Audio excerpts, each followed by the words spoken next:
What's up YouTube, this is the Roman Atheist here, Romanist Atheist, and this is the Monday video. I'm doing one of the reaction videos I haven't done in a little while, and I'm glad I'm doing it, because I enjoy them.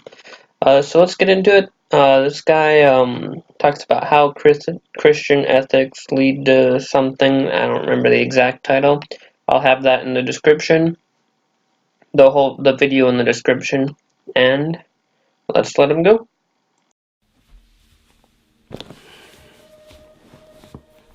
A movie that I tend to like, probably a lot more than I should, is The Village by M. Night Shyamalan. I think the reason that most people don't really like it is because the ending is pretty contrived, and that twist that he's always known for, it doesn't really live up to the anticipation of it. It just sort of leaves you at the end scratching your head like, that doesn't make any sense, I don't think. So to clarify, I've watched this video before, but he uses M. Night Shyamalan's The Village as a jumping off point into talking about small, like, cloistered groups and how Christian ethics are good for them. But we'll let him get into it. I think the reason that I love that movie so much is because if you take away the gimmick and the twist and the monsters, you're left with this beautiful depiction of a community, and I love just the village itself. I love this way of life that they've developed and this culture and this harmony that they've developed.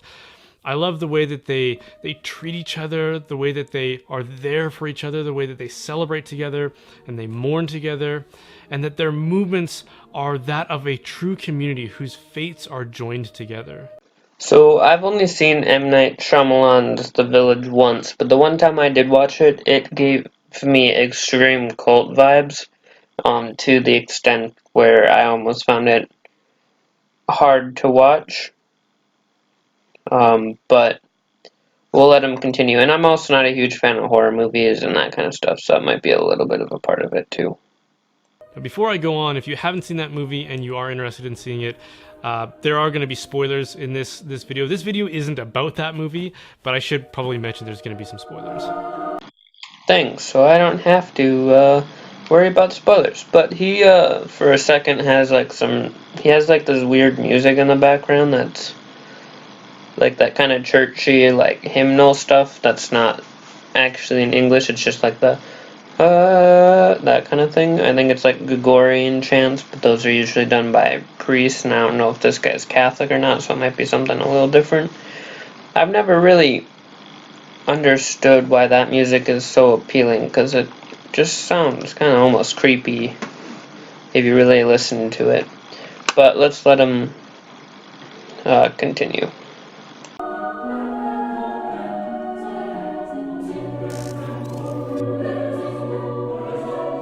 So as the movie goes on, we discover that the village was established by a group of founders who were retreating away from the larger and modern world because of the amount of evil and corruption that they had personally experienced there.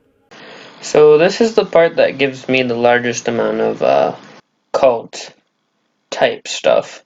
Like, all the stuff that they disliked caused them to leave the area and brought a bunch of people with them and started a cult.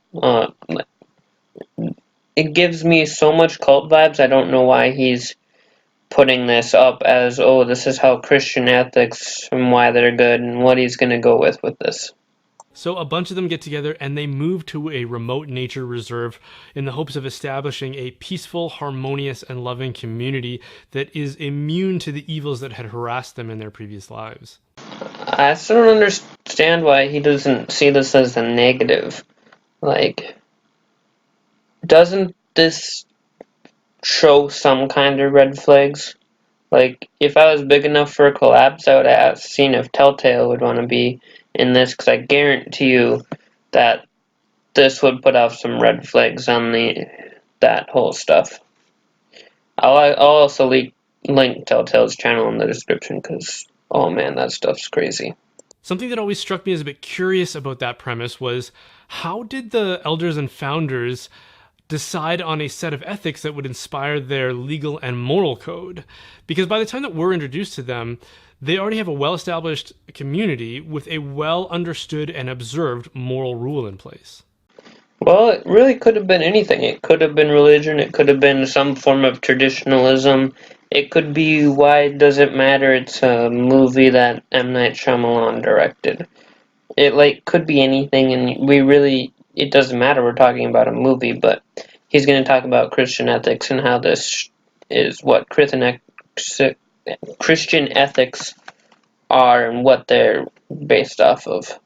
And for all intents and purposes, that moral rule appears to be Christian in nature. Well, first you'd have to describe on or demonstrate that those actions that they are doing are Christian in nature. Because I'm pretty sure, depending on what you bring up, I could give arguments that other religions had the same thing, or give arguments of where Christianity didn't actually profess any of that. I haven't shown where you're going, but you have to demonstrate that it's Christian in origin for me to accept this premise that you're bringing forward. Except for the fact that we never see them going to church or even really explicitly praying together, at least not in an explicitly religious way. Okay, so this is an easy one to point out. It's a movie, and they don't have time to put that kind of stuff in because they want to focus on all the other story bits. This isn't supposed to be a comment on ethics or anything. It's a movie that people are supposed to enjoy and maybe to make people think about the dangers our society might have and why leaving it could be a good idea, but it's not supposed to have a religious undertone that you are giving it. And I don't know if you accept that or not, because it's hard to tell based on your own statements, but that's the vibe that I always got from the movie. And nobody seems to be fulfilling a pastoral role, at least again, not an explicitly religious pastoral role. But they still embrace multiple things that could be identified with a Christian ethos. For example, they don't seem to allow dating outside of the notion of courtship that would lead to marriage, and this would obviously rule out the idea of sex before marriage. So, well, that's not, first of all, not a uniquely Christian thing. Also, it's not necessarily very positive. I mean, I guess it is from your worldview, so I can see how you show that as a plus towards Christianity, but there's even some arguments that I've heard from Christians that that the sex before marriage thing is less of a Christian ethics thing or more of something that most religions endow in their people. Because I guess what I'm arguing here is Christianity is not the only religion to bring forward a ban on sex before marriage. There's the other two Abrahamic faiths. I'm trying to think of one of the other ones off the top of my head. My research for this video is kind of limited because I found this video came out like a day ago and I figured I should respond to it, but I'm blanking. What's the other? There's one other faith that I'm thinking of that had a very strong no sex before marriage besides the Abrahamic faith, but I can't remember its name, so that's kind of irrelevant. But Christianity isn't the only faith to have this limit on dating and that kind of stuff in this way. They also embrace a time period and a cultural context that would have been almost exclusively Christian. First of all, what time period is that? My guess from their clothing and attire, it'd be around the 18th or 19th century, so colonial era. But in that time, there was Christianity, there's Judaism, Islam, Buddhism, Taoism.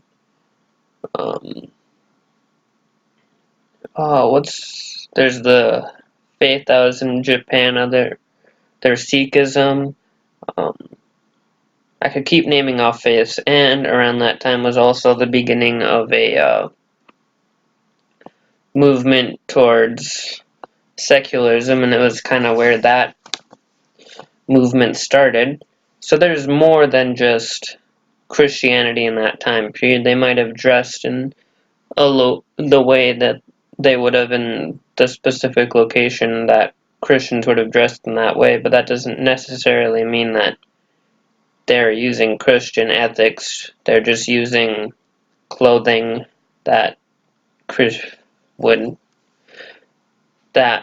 is connected to that time period where many would argue was a very Christian time, which could be disputed depending on your position. But what I'm saying is that doesn't prove anything. And this is a long clip for such a short one. Anyway, bye. But if they weren't themselves Christian, why would they embrace a Christian ethic like this? Again, what to say is it a Christian ethic? Also, just another question. Why are you basing this all off of a movie that M. Night Shyamalan came off of? I just don't understand why this leads to Christian ethics lead to prosperity. I don't understand that. That's the title of the video. I wasn't able to finish that in the beginning. And that's what I found so curious about the whole premise.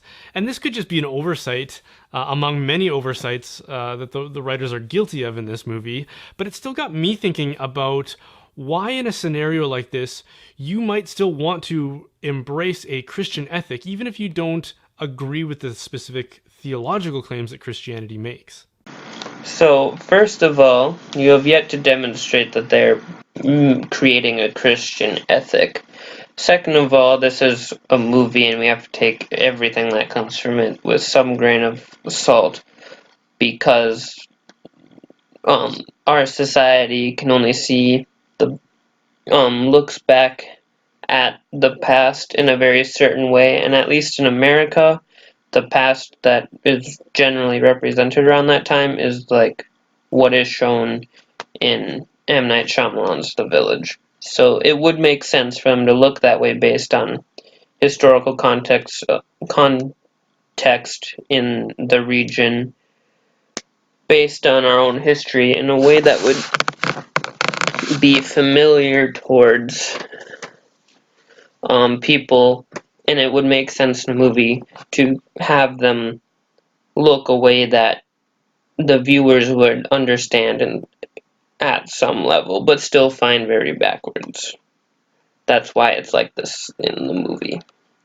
Like, ask yourself, if you were going to try to establish a small remote agricultural community like this without the aid of modern technology or infrastructure and hope that it would survive, what ethos from among all the worldviews that are out there would you draw inspiration from to ensure the success of that community? Well, based on some historical context, I would use some proto-communism form that was very well present in the early days of human existence. But it wasn't labeled as communism, and actually this sort of thing was brought forward as like some proto-communist system where everyone shares everything so they can all move forward in a small, tight-knit community is actually very successful and has done surprisingly well outside of any external influences. I think this is a helpful way of asking that question and evaluating all of these competing worldviews, because it liberates us from the nuances and vast complexities of modern society, which can convolute the question and therefore obscure the answer. So I would first like to understand why you think complexity is a negative thing. Like, to a certain extent, that leads to more growing pains, but as society has become more complex, in general, life has become better for humanity, and just in general, life for for humans has become better. But there were always growing pains, like the first industrial revolution, some other stuff that's coming around, and kind of the blowback that we are receiving right now. With complexity, there's always going to be something bad that might come with it. But every advancement that we've had by the nature of it being an advancement, has made life better in some way. And you could argue, well, what about nuclear bombs? Well, you could say nuclear power. Like, what I'm saying here is life is better with the complexity than without. And I hope that makes sense. In the context of a small village like this, the ethics that inform the way that we organize ourselves into community, which is sort of how Plato defined politics, become a lot less complicated. That would make sense. Less influences would lead to less complexity. But like I said, in general, complexity tends to lead to more innovation in some ways, and that innovation makes life better for everyone. So take something like sexual morality, because this is at the epicenter of so much of the debate that is raging in our culture wars today in modern society, especially in the West. First of all, culture war, that's a pretty strong term. I would not describe what we have going on in the West as inherently a culture war, because that would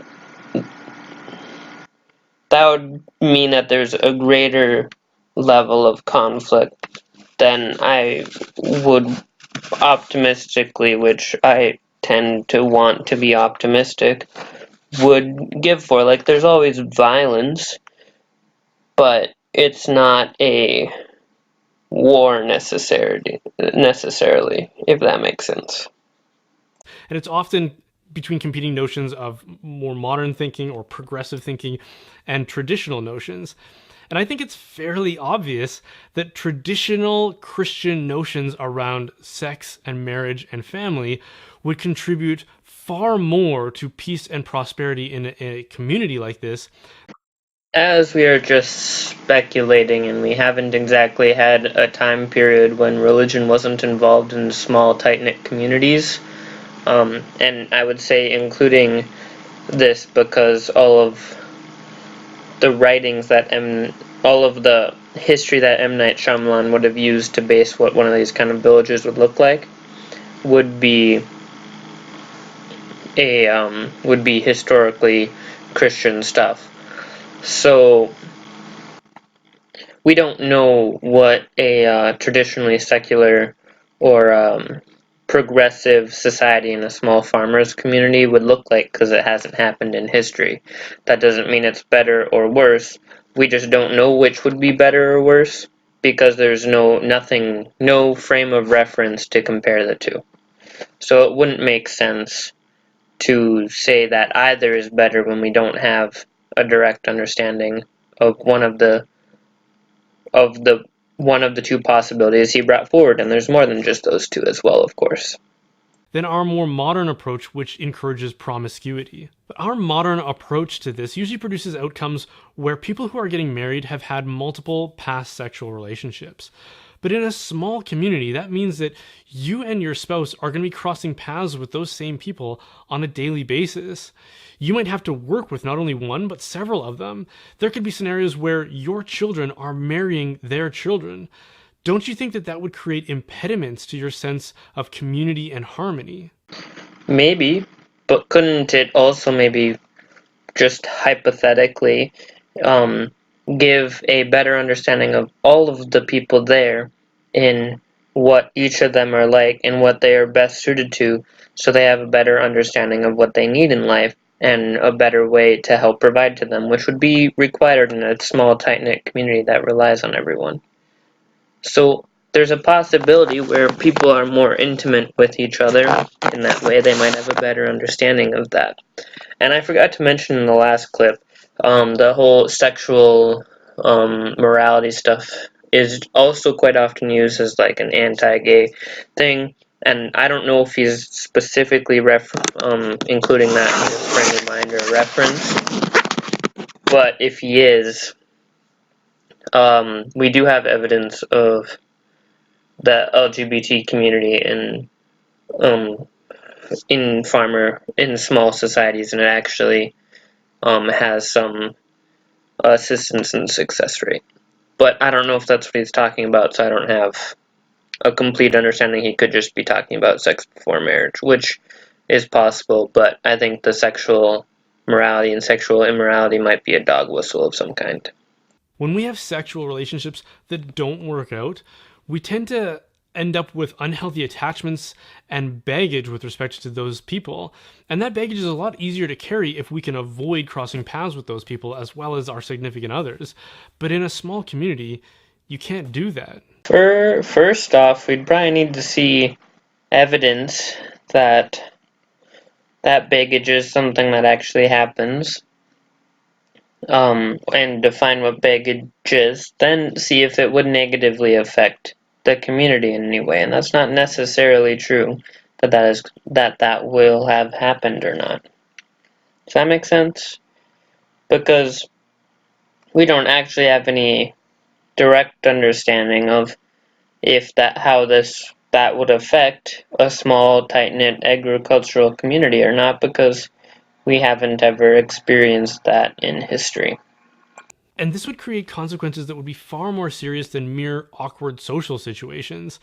It would contribute to a relentless atmosphere of rivalry and jealousy that would undermine the community's ability to pull together, which would be necessary to overcome the many adversities that small agricultural communities like this would inevitably face.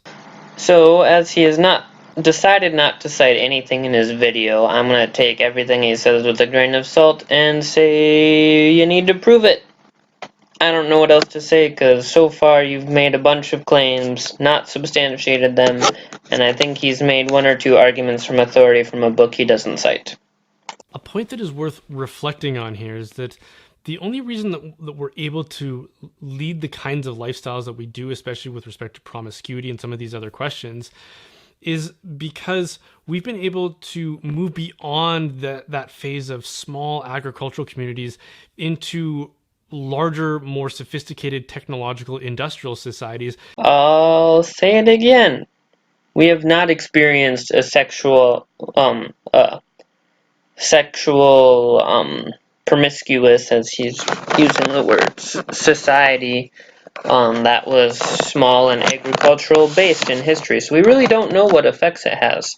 So again, these statements he has are unsubstantiated and at the very best are unsourced theories that he's come up with himself or decided not to source his source these statements he has made, which leaves me to believe they're just his opinions.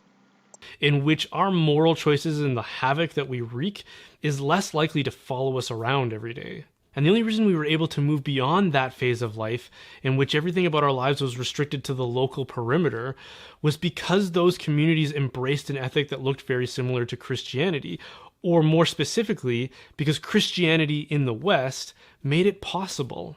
Again, drawing from the fact that communities like this were susceptible to all kinds of risks, including drought and illness and internal and external conflict, we have to appreciate the fact that they needed every kind of advantage that they could get to achieve survival and stability and prosperity, and then eventually maybe even progress. But first you have to prove that it is an advantage to have Christian moral thought behind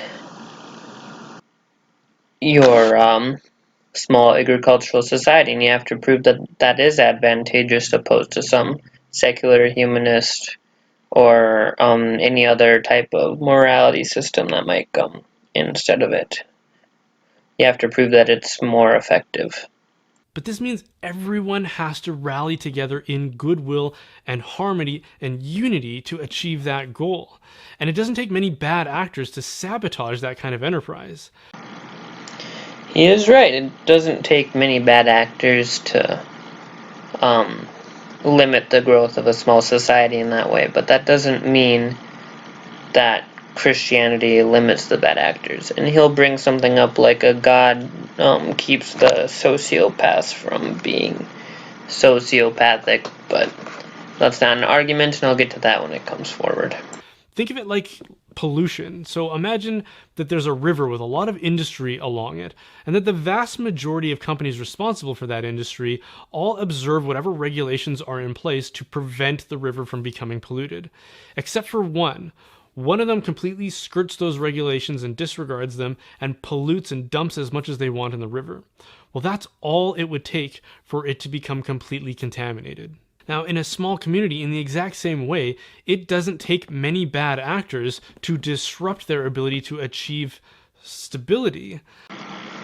Again, I would like to, in some way, ask, how would you know if those bad actors actually have a significant effect on the agricultural society? And you'd also have to determine what influences those bad actors to do those specific things.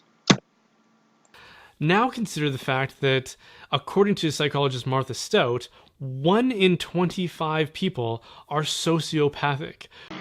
First off, he doesn't sort this, but since it's the argument he takes with his video, I'll just take that number at face value. But that may not necessarily be true, just putting that forward. Which means that they have no discernible conscience or emotional deterrence that would prevent them from doing serious harm to other people. So that in itself is an interesting thing to bring forward, the number of people that are sociopathic. Some research that people have brought forward, and I don't remember the exact article, and I don't know exactly where it's from, and this might just be some myth that I'm spreading, so also take what I'm saying with a grain of salt, because I'm not directly sourcing this. But many say the most successful people in our society are the people who are sociopathic. So maybe having some number of sociopaths in your small, tight-knit community might actually help advance your group in some way. That's just a possibility that I'm bringing forward. No, I'm not saying that's true, and I really don't know. But the fact is, that information that he's bringing forward doesn't necessarily mean anything. In a community of, let's say, 400 people, that's like 16 people who are potentially serious polluters. And that doesn't even account for all the other people who could include lazy people or immature people or people who feed off of drama and gossip or greedy people and so on. But when you introduce an ethic like Christianity... Alright, so before you continue doing that, finishing your statement, you should probably know that you should give evidence that introducing an element like Christianity actually affects a sociopath's need or want to do what might be considered negative things, or a lazy person, or all the other groups that he brought forward. The issue is, in this situation, is we don't have a complete understanding of what belief actually does, if that makes any sense. And we don't even know if that actually stops people from doing bad things, because there have been sociopathic Christians that have done bad things, and the fear of God didn't necessarily stop that from happening. Which says that you must love your neighbor as yourself, and that you must care for the vulnerable and the poor, and that you must exercise justice and prudence in all of your affairs and all your dealings, and that if you don't, there will be eternal consequences for that. Well, depending on what type of Christian or Catholic you are, all you gotta do is go and repent your sins to the local priest or person, or just believe in God, and you'll still be saved and you won't have eternal damnation. So really, I don't think that has much of an effect as long as you do the steps that the religion tells you to, and the morality Christianity instills in you doesn't necessarily mean that it stops anything from happening, if you know what I mean. That's a pretty powerful dissuasion from the kinds of things that would typically disrupt community living. Well, again, that's a relatively unprovable assertion, but the first thing you'd have to do is remove any social consequences that would have come from those actions, and then see if those things happen or not, and then next time remove God from that same possibility and only leave in the social consequences and then see what happens. And then you'll determine whether or not if it's that specifically is effective or not, if that makes any sense. And if you don't think that's true, take a look at somebody like writer and speaker David Wood, who, after almost beating his father to death, went to prison and was diagnosed as a sociopath. And later on, he was eventually introduced to Christianity, which he embraced. And he claims that it became the only thing that could give him reason to treat people with dignity and respect, since his emotional constitution couldn't regulate those kinds of impulses. So, first of all, so you have some anecdotal evidence that only gives some prudence so much, but then also maybe there's a possibility that in like some subconscious way he realizes that jail wasn't a fun experience for him, and that he may or may not want to go back there, and then the best way to avoid doing that would be to not do things that would send him back to jail. Christianity doesn't need to be a part of it. Social consequences for sociopathic actions can be a fine enough deterrent on their own. So I'm sure a lot of people are listening to this thinking, well, we don't live in small, isolated communities anymore. And most of us enjoy a lifestyle and a level of prosperity and comfort that our richest ancestors would envy. So maybe we don't need Christianity anymore. I would argue we may not have needed it then either, or maybe we probably never needed it, and it was never a necessary part in human society. And probably actually slowed us down in some ways. But again, who knows? We can't redo it. So, let's see why he justifies these claims he makes. And this is a premise that modernism has largely promoted and that the Western world has adopted. The problem with this, though, is that it's like cutting off the branch that you're sitting on. Do explain. I enjoy falling out of a tree as much as the next person, but you might need to give some more credence to whatever you're talking about. Donald Kingsbury said something like, "Tradition is a set of solutions to forgotten problems, and that if you throw away the solutions, the problems come back." That's a very intriguing take you're putting on it, and it's relatively nuanced to some extent, but first you'd have to figure out a way to show that Christianity and the Christian morals are an actual solve to any problems before you can definitely determine that that is true or not. Otherwise, we should deal with the stuff that's holding us back currently, and that is religion. The modern experiment that we're currently living in has largely been one in which we've been relentlessly discarding solutions to forgotten problems. And there's a lot a person could point to suggest that it's not working out so well, especially insofar as the intent to build harmonious community is concerned. So, I guess something that definitely needs to be demonstrated after that statement that he brought forward is, are those solutions that we're discarding, were they actually a fix to the problem, or is something that we're getting rid of with tradition something that we fixed in a different way, and now we don't have to worry about all those traditions? Is that a possibility? Because there's a lot of range outside of all of that you could definitely point to as a possibility towards we've already solved the problems that those traditions did at one point. And from that perspective, is what is brought up here necessary? And if you're a progressively minded person, you could look at the current levels of prosperity that most of us enjoy as the result of a sequence of progress. That is, you start at the beginning and you begin to build towards a certain desirable direction. Think of it like a link of chains, where you take the first link and attach it to some firm foundation. That is a possible way of looking at it, and I'll let him finish his metaphor in a second, but it really depends on what you consider that first link.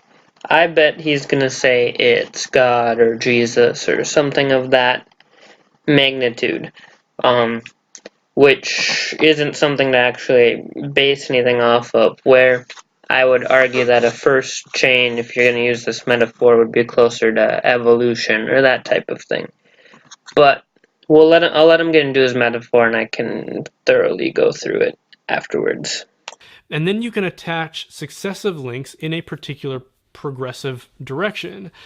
But the least progressive thing anybody could do is to get somewhere where they want to be and then look back at links in that chain with contempt and then discard them.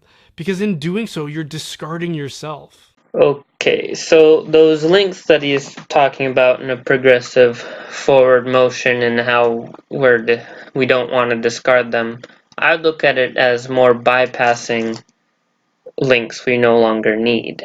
Less discarding as of we no longer have a use for this specific thing, and we move more into a better position towards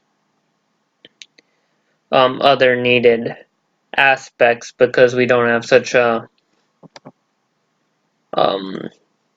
fabric of required things to do before moving into what we have reached now. If we remove those dangerous, the parts that had served some function at the time that they existed or were implemented, but no longer serve a function, removing those would make sense because we have solved a problem, and then that problem isn't a problem anymore, so we don't need the fix to that problem. So removing that chain chain link and bypassing that would actually be a good thing in some possible ways, one would argue, and I certainly am in this position. Christianity, as a link in Western civilization, is like that.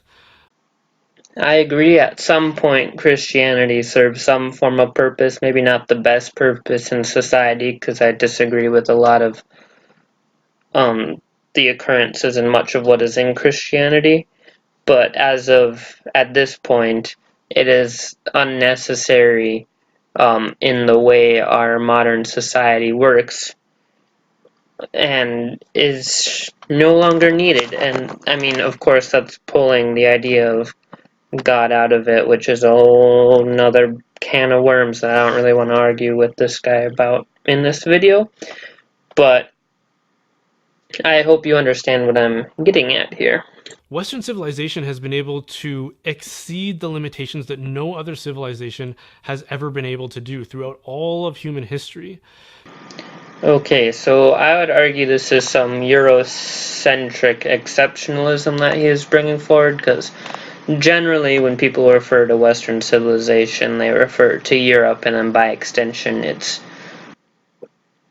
colonies that have become America and Canada and those types of things as Western civilization, where I would argue in some facet that humanity is doing better off and has achieved more things now than of any other time, and I would also argue that Western civilization is part of that and help bring us forward, but at this point I don't think there's one sole civilization that is better off, and that we've more become a collective as a species more now than ever, um, much to the chagrin of many people. But as time goes on, the motorcycle just drove by. I'm very sorry about that. If you heard that, yeah, again, sorry. But what I'm trying to say here is the fact that that's Euro exceptionalism. I mean, that's not inherently a problem, of course, but in some ways it is, and it's more of one way of looking at it is less Western civilization has achieved all these things, but humanity has achieved all these things, many of them in what people would consider a Western civilization area, but many without Western involvement up until recently. Like, China, they had achieved thousands of things with minimal contact with what is considered Western civilization until 1700s, except for like the occasional trade contact. All of these things weren't necessarily involved in Western civilization. So those achievements that Western civilization isn't necessarily unique, and the more recent ones, like within uh, World War II and after, for sure, any achievements to that I would argue is more human achievement and not one particular group. And I would generally argue that just any achievement is for the betterment of humanity is a human achievement and not one specific group. But I'll let him finish up, or actually do more, because there's still like a minute and a half left of his video. Oh man. And I think that the reason for that is that in the place where most civilizations get to and stall out, Christianity was able to provide a harmonious, holistic set of ethics that helps people rally together and to build harmonious communities. Does it help people create harmonious communities? Even if you look at history, like let's say a small agricultural village that was relatively independent of its time, Salem. They were Christian. You know what they did? They killed like 30 people because they accused them of being witches. Like, I don't want to bring all that forward, but that's not necessarily something that is harmonious, and yet they did that in the name of some Christian ethics or some Christian God type thing, if that makes sense. But I want to let him finish, but if he says more stuff that I vehemently disagree with, I am still going to put that in. That would prosper beyond anything else we've ever seen. Thank you. So the rest of his video is a bunch of promo stuff and that kind of thing. If you think I cut anything out, the video that I have here will be in the description. I'll have Telltale's YouTube channel linked in the description because he's like god of... If there was a god that I would worship, it'd be Telltale. I think his name is Owen. So all hail Owen. But anyway, I have a feeling he wouldn't like that particularly. Well, anyway, I hope you guys enjoyed. I hope you see where the logic that this guy brings forward. I'm blanking on his channel name. Sorry about that. All this and how it could be perceived very poorly and has some different dog whistles towards Western civilization superiority, towards anti-gay stuff with that sexual immorality stuff they talked about in like the middle part. Sorry for this being so long. This will be probably almost 43 minutes long. This will definitely be the longest video I've ever made. Sorry about that again. Hope you guys enjoyed. Have a nice day. Roman Atheist out.